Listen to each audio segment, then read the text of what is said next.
Highland FM 107.1.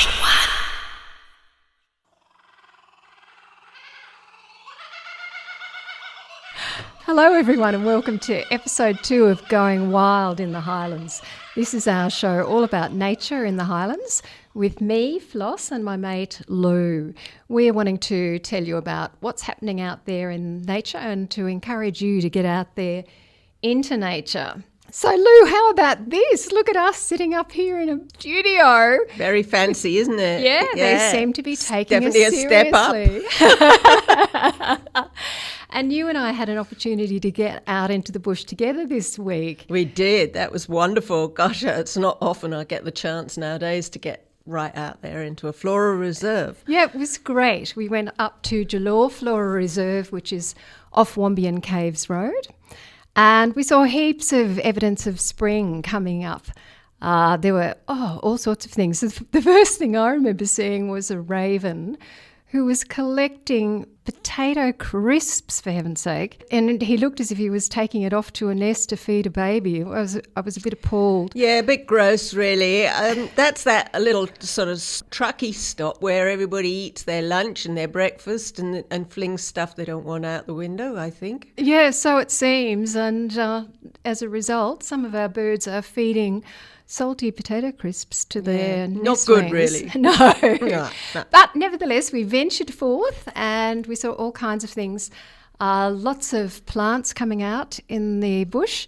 The wattles are just fading away, and that reminded me that there was something I wanted to say about wattles, and that is that they've got a bit of a bad reputation for causing hay fever. And that's actually not true. The wattle has a very heavy pollen, and the pollen from a wattle drops to the ground.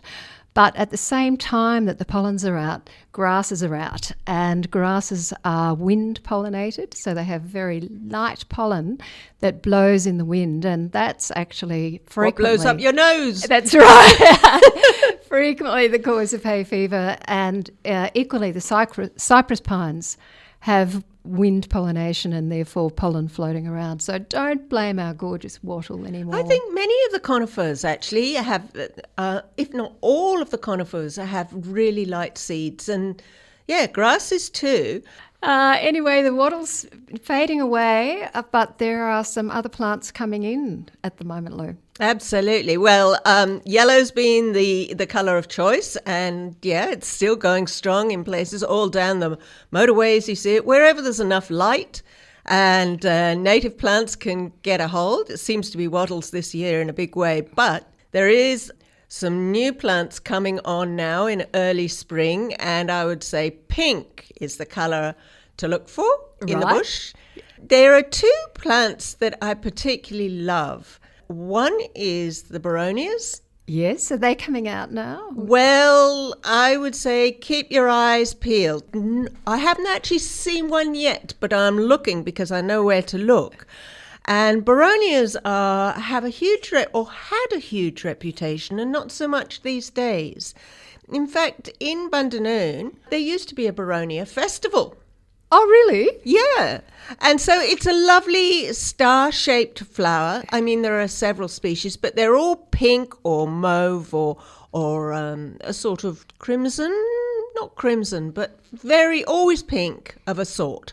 And you'll see them in the bush. They are part of a festival that we used to have in Barnett way back. It didn't, in the end, survive, and there were a couple of reasons for that. The festival was so successful that there will be people coming down on the trains to pick Baronias. Oh. And it got so over the top that they called in the police eventually to stop people picking flowers. Oh, dear. I mean, that was a long time ago. And the next thing that happened was there was some serious fires. And Baronias don't last that long, and the fires really had a terrible effect on the Baronias. There are still Baronias around, but compared with those days of the festival, there's nothing around much, unless you look carefully. So look out for pink. It's usually a bush of about a metre or so, and don't let it be confused with the other pink flower that also grows beside it sometimes, and that is the wax flower. You can tell the difference because the boronia has 4 petals and the waxflower has 5 petals. But they're both in that family that lemons are in. All Citrus. Yeah, and so their leaves are smelly. Right. They're full of oil glands. Ah. Yeah, so rub them and you can smell them and hold them up to the sunlight and you can actually see the glands of the oil in the leaves. Oh, wow. Yeah, so those But don't pick them. Well, no, especially the boronias, for goodness sake. So between the fires and the frenzy of picking, we haven't got anything like what we used to have in the bush. Dear. So value the boronias, yeah. Another thing that we saw while we were out at the Flora Reserve was a nest that we think probably belonged to a striated thornbill. So lots and lots of birds are working on nesting at the moment, and we thought we might talk a little bit about nests. There's a huge variety of nests. When people talk nests, everyone imagines, I think, some sticks in a little dome circular shape in a tree, but there's all kinds of variety of nests. That's right, there certainly are. And, honestly, I feel a bit sorry for those stick nest birds, like the ones that, what would it be, ravens, currawongs, because they put those nests high up in the trees, and the winds. These days, the winds are so full on, and it looks so tenuous to me. Yes, So, yeah. Yeah, I don't think it's the best place to build a nest. The work too, just like it's remarkable to me. These guys, they're tiny. The small nests really intrigue me. The birds are so tiny, they haven't got hands. All they've got is their beak, and they manage to build those remarkable pieces of architecture that will hold fragile little eggs and the bird that's sitting on top of them. It's really very special. You can thing. watch them actually weaving with their beak, can't you? Just Yes. weaving in. It is the most remarkable construction, really. Yeah, that's like the right. little robins. They're the yellow robins we see so many of here in the Highlands. The construction of that nest is so tight. Yes, and so perfect. Yeah. And, everything's just sort of woven together and then bound up with spider webs. Yes, spider webs. I always think when I see the spider webs around the outside of the house, I think I am being responsible by leaving them there. Absolutely. That's bird food there, and it's material for nesting. Absolutely. It's not easy being a spider. No. There's so many things that eat spider. That's so we don't need to add to that unless we're totally terrified of them, which I know. And leave the web for the birds to make their nest with. So birds make nests out of other materials as well as sticks, Lou. Yes, sometimes you'll find a nest with sort of pink fluff in it, polystyrene, cotton. Yes. Polyester. Yeah, this is a bit of a worry. Yeah, they use our materials a lot these days. Yeah, and that has some unfortunate consequences at times. You hear about birds who get tangled up in synthetic string that they've picked up or that their parents have made the nest from or contributed to the nest with, and it's doing harm to our birds. So pick up your rubbish, please, everybody. Yeah, I'm pick sure up your rubbish. our listeners wouldn't be leaving rubbish in the bush. Of course, they would not consider it. Yeah. And what about the mud nests that you see? Yes. What Yeah, they're about those amazing. magpie larks that you see everywhere on the side of the road flitting about? I think magpie lark, there's got to be water around. That's right, yeah. Because they're really, the other name's mud lark, isn't it? And they Yes. make their nests from mud. Yeah, which again is just a remarkable feat when you think about So it. beautifully crafted. Yes, that's Yeah. true. And then there are the tiny, weeny little pardalotes who are really only about the size of your thumb, who drill holes in the bank of a creek, and then at the end of that hole they create a cavern, and inside that cavern they build a nest with sticks. If you only knew these birds, they're quite beautiful. Look them up, particularly the spotted pardalote will build one of these nests that just must involve so much drilling into hard clay. They're They're amazing. Yeah, one thing about pardalots, those beautiful little birds, so colourful, is that they nest in a hole in the bank, and yet they feed right up at the top of the eucalypts on the underside of they're peeling off the lerps on the underside of the leaves of the gum trees. So tell everyone what a lerp is, Lou. A lerp is it's kind of... There's a psyllid underneath. A lerp is really only a housing cover, isn't it? Yes, but it's a sugary substance. Sugary, that's right. And it's usually often white. White. And you can peel it off, and there's actually a tiny, tiny insect living under that house called a psyllid. Is it like a fly? A tiny fly? I don't know how many legs it's got. I think it's got Let's just leave that until we do our episode do on our research, insects. And we've had a bit of time to Anyhow, do some they like the research. sugary houses, leaving the psyllids looking, well... naked and exposed. Very exposed, yeah. I don't know that they're that interested in the psyllids, but they like the housings. And if you look on the underside of any gum leaf, very often you can see a little housing. Tiny. Get a hand lens and you can see it better. It's remarkable that that's what they feed off mostly. That's right. And let's just maybe finish off our discussion about nests with some waterbird nests. What about how do the waterbirds nest? Well, some of them make quite. It doesn't look very appealing to me. Floats. They will sometimes. Have you seen black swans? They will build up a whole lot of really mushy sort of water leaves and into a kind of fountain. Yeah, reed material and water grasses, and it's all soggy and disgusting. But they sort of build it up above the water level and then sit on the eggs in there. And I had said that was the end of nests, but we should mention hollows because really... Because every Australian bird seems to want to live in a hollow. They're almost the most important nesting posse of all. And if you listen to us going forward, you'll probably hear us bang on about hollows a lot. They're really important. Lots of our birds use them, as Louise said. And there are fewer and fewer hollows as time goes by, and they're at a premium, and there's quite a lot of fisticuffs goes on at times over who's going to have an opportunity to use a hollow. And in fact, it's not just the birds that want to use a hollow, it's also many of our marsupial and arboreal animals as well. Nearly all the parrots like holes, don't they? That's right. Nearly all the parrots, and one very characteristic Highland bird that I love is the wood duck. Who'd expect a duck? You'd expect a duck to nest on water, wouldn't you? Like a lot of ducks do. They're a water bird. But, the wood duck, the wood duck's not quite the duck you might suppose, Some people say it's a goose.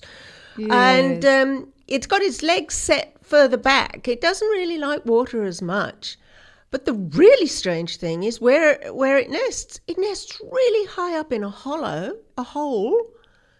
And when the nestlings are ready to go, they just kick them out. These fluffy things go flying through the air and thump onto the ground. I suppose young bones just they bounce. So another thing that's happening around this time of year is that the migratory birds are returning to the Highlands to breed in the spring. They've been a little bit more sensible than some of us, and they've been up in warmer climes, and now they're coming back. So when we were out the other day, we saw some yellow-faced honeyeaters. Oh yes, the migration of the yellow-faced honeyeaters. Well, that'll be coming very soon if it's not happening already, eh? Yeah, I think they're certainly noisier than they've been for the last few months, so I think some of them are back. When they migrate, a few of them do stay down here, but many of them go right up north beyond the Blue Mountains. These are a gorgeous little honeyeater. They're very noisy and chatty. Another bird that's coming back at the moment is the channel-billed cuckoo. Oh, that raucous, crazy bird looks more like a pterodactyl than a bird.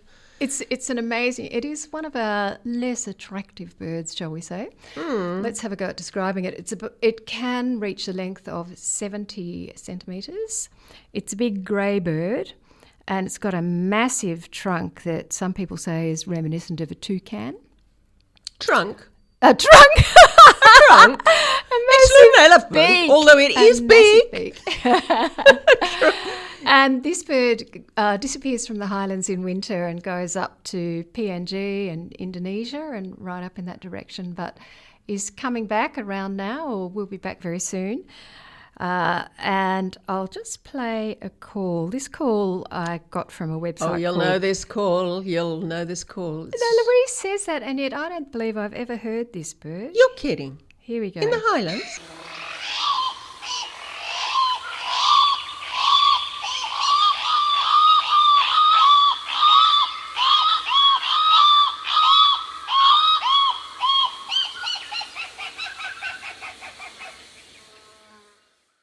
I'm sure if I'd heard that before, I would have remembered it. It is a frightening call, isn't it? It's really spooky. It's spooky. And I guess all the birds around it that hear it must really get spooked because they know or they suspect, I think, that bird is looking to lay an egg in one of their nests. The cuckoos use somebody else's nest and use somebody else's labour to sit on their egg, keep it warm, wait till it hatches, and then to feed it. The adult cuckoos just hang around in the area and wait for their nestling to be hatched and fed and ready to fledge. Yeah. You must have seen currawongs feeding.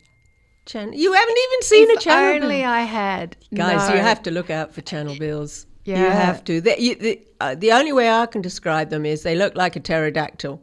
They are just enormous in the sky. They're the size of small eagle. Wow. Wouldn't you say? Oh, Look, you haven't seen I one? don't even know if I've seen one. No. Maybe we'll have to get it out a bit more again. Yeah, See if they we come can into find our one for mountain me. grey gums, and they particularly target currawongs to lay their egg in the nest. and then Yeah. you'll see these worn-out currawongs just feeding this gigantic fledgling that squawks non-stop. And it's just awful. And then at the end of the day, the parents hang around watching the hard work of the currawong, who possibly loses his own offspring, her offspring. And then when they're ready and fledged and everything, they go back to Indonesia Yes, that's with right. baby. Without so Hello. much as a thank you. And they've done nothing. Nothing. Okay, let's talk about... I wanted to just make a little bit of an update to the story we discussed last week about the echidnas. One thing that I didn't mention that I really should have is that we don't actually know whether the echidna is vulnerable or threatened because we've never had good data on their numbers. So if you see an echidna anywhere, it would really be appreciated if you would document that sighting. There's an app you can put on your phone called Echidna CSI, which is run by one of the universities in South Australia, and they're collecting data about echidnas. All you need to do is download the app and take a photo with your phone and send the information to Echidna CSI. And it's really important. We're unable to tell government that we're losing numbers of various different animal species if we can't demonstrate what the numbers are. This is where citizen science comes into its own, isn't it, really? That's right, and we will talk in upcoming episodes, I'm sure, about collection of data by citizen science because, as Lou knows, I'm quite passionate about this subject, which actually leads me to the next subject. And unfortunately, sorry everyone, it's going to be mostly my voice because this is a bird that is really important to me. It's a bird that I care about a great deal, and that is the glossy black-cockatoo. In the Highlands area, we have something like 53 threatened species of birds and animals. I know that birds are an animal. Let's say 53 threatened creatures. And, this is a fabulous it's a fabulous thing that we have these things here. We're very privileged, but it's also a big responsibility. We need to be taking care of these guys. We're disenfranchising them from their homes so that we can build our own. So we're wanting to collect some data in September about glossy black cockatoos. Let me tell you a little bit about them. They're not the big black cockatoos that we're seeing around at the moment in largish groups. The ones that we're seeing flying at the moment and calling with that beautiful languid flight are yellow-tailed black cockatoos, who are also potentially in a bit of trouble, but we'll talk about them another day. The glossy black cockatoo is much smaller than the yellowtails, and it's neither glossy nor black. It's very much an endangered bird in just throughout the southeastern coast of Australia, and in our area in particular. You might have seen we've got a couple of murals of glossy black cockatoos, one in Penrose on the fire station and one in Bundy. Do you know where it is, Lou, the Bundy one? I did see one, but I think the one I saw this week was in Penrose. Right. So Yes. that's part of the search, everyone. Just go and find yourself, where are our glossy black cockatoo murals? Can I just say that it's the tail that gives it away, I think, because we see so many yellow-tailed black cockatoos. And yes, they are larger and more common by far. But I always say, if someone says, "Oh, I think I saw a black cockatoo," I say, "What colour's the tail?" Yes, Lou's quite right. The glossy black cockatoo has a red tail. Sometimes it's all red, in the males in particular. Sometimes it's tinged with a bit of yellow. Sometimes it has horizontal bars across the bottom of the tail. Both the yellow-tailed black cockatoos and the glossy black cockatoos have yellow markings on their neck, although in the glossy black cockatoos it's only the females. And the amazing thing about the female glossy black with their yellow markings is that those markings are individual, so that if we get good photos of glossy black females, we can actually identify them as individuals, and we can tell you where they have been seen before, who's photographed them before, what their story is. We can learn a whole lot about them. And So- you can get naming rights, can't you? That's right. Yeah, Yes. I had one called Dot, which is a bit silly because there's an awful lot of dots on her. Yeah. So that's part of the Glossies in the Mist project, which runs in the Southern Highlands. If you want to know more about that, have a look at the Glossies in the Mist page on the internet. But BirdLife Australia is also running in September a special sighting challenge. They're wanting to see if they can make an estimate of how many glossies there are throughout the eastern coast of Australia. So they're asking people to partake in that little project.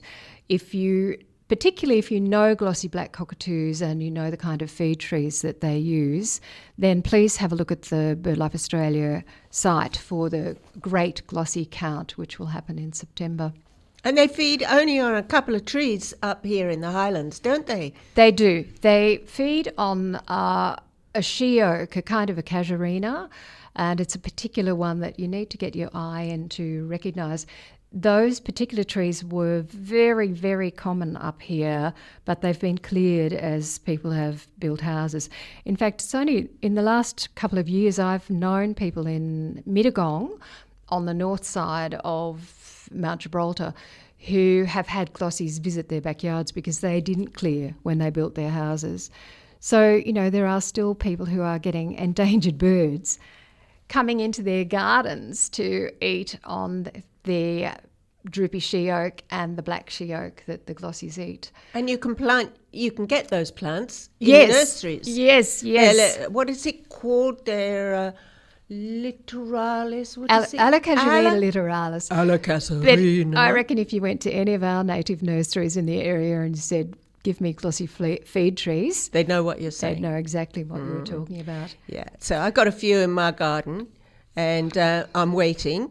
And it was 3-4 years ago now that I put them in. They're quite tall, and I did get black cockatoos in them, Oh, but they had yellow tails. Oh, next So time. I'm still waiting for the Glossies to show. Yeah. So talking about activities that are happening in September, one of the other activities, there's nature activities that's happening in the Highlands in September is tulip time. We would encourage everyone to get out and go to tulip time. Highland FM is supporting tulip time. Tulip time will go from September 19 through to October 2nd. And there'll be music every day from 10:30 till 2:30. And then music at the Tulips After Dark, which is on the 29th and 30th and the 1st.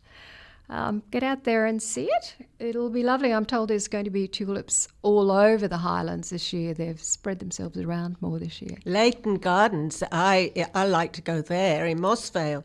It's only a little garden just up smack against the railway. But they plant tulips there every year. Yes. And you can go there for Nixie. Yeah. And, have a sandwich. People picnic there, and the workers often have their lunch there. And it's such a lovely little garden. There's more to it than tulips too. There's a lot of yes, there's tree some ferns in beautiful there. trees and things in Yeah. there. Yeah. Tulip time. We should mention that for locals, tulip time during the day is also free. You just have to demonstrate that you reside here. The evening tulips after dark is not free for locals, and I think you have to book ahead for that. And the other thing that's happening in September, it's all happening in September, is there's a whole lot of koala stuff happening. The Southern Highlands Koala Conservation Foundation have got a whole series of activities. So just have a listen to this series of options. Wednesday the 13th at 6:45, there's going to be a Southern Highlands karaoke party at the Empire Cinema. On the 14th at 6 o'clock, there's going to be Southern Highlands After Dark Koala Search Party. On the 16th at 9:30, there's a koala pop-up walk at Goolanura National Park down in Canyon Lee, a great, fairly new national park that it's worth going down and checking out. And Thursday the 26th at 10 a.m, there's a koala pop-up walk at Mansfield Reserve in Bowral. And Thursday 28th, 10 a.m, koala pop-up walk in Mittagong. I haven't got the address there. I understand you do have to book for the koala events. So to do so, go to the Southern Highlands Koalas Facebook page or to the Wingecarribee Shire events listing page.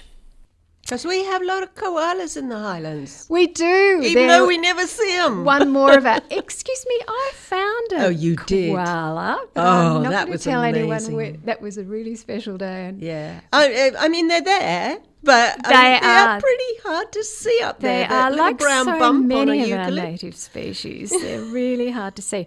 But, that would be a clue. If you're likely to see one, you're more likely to see one going out with the koala With a leader. team. Yeah. Yeah. That's a good point. And the nighttime walk, one of the problems that we have with our Australian native animals is that so many of them are nocturnal and you just don't get to see them, which is why our show often is going to be a little bit bird heavy because we see the birds, we hear the birds in the daytime, but the animals are much, much more secretive. So if you can, go out on the evening walk and you never know what you might see as well as the koalas. So I think that might do us for today. Thank you very much, everybody, for listening. Thank you to Highland FM for sponsoring us. Thank you to Adam and Warren for making us sound as good as you possibly can. Yeah, go Adam. Thank you to Louise Docker, our first honorary wild woman, for our gorgeous artwork. If you're wanting to write to us and tell us about or anything you'd like to hear us talk about, or any of your favourite walks in the Highlands, anything you've been seeing out there, or if you're any of our friends who know stuff and you want to tell us what we got wrong, you can contact us at flossandlou@gmail.com. We'd love to hear from you. Our show is going to be aired on the first and the third Monday of every month at 8 p.m, and it's going to be available on the website anytime. So if you enjoyed the show, then please tell your friends about it and tell them they can find it on the Highland FM website. Channel Bill Cuckoo Call from Mark Anderson at Zeno Canto. We'll see you in a month's time. Bye-bye. Bye now.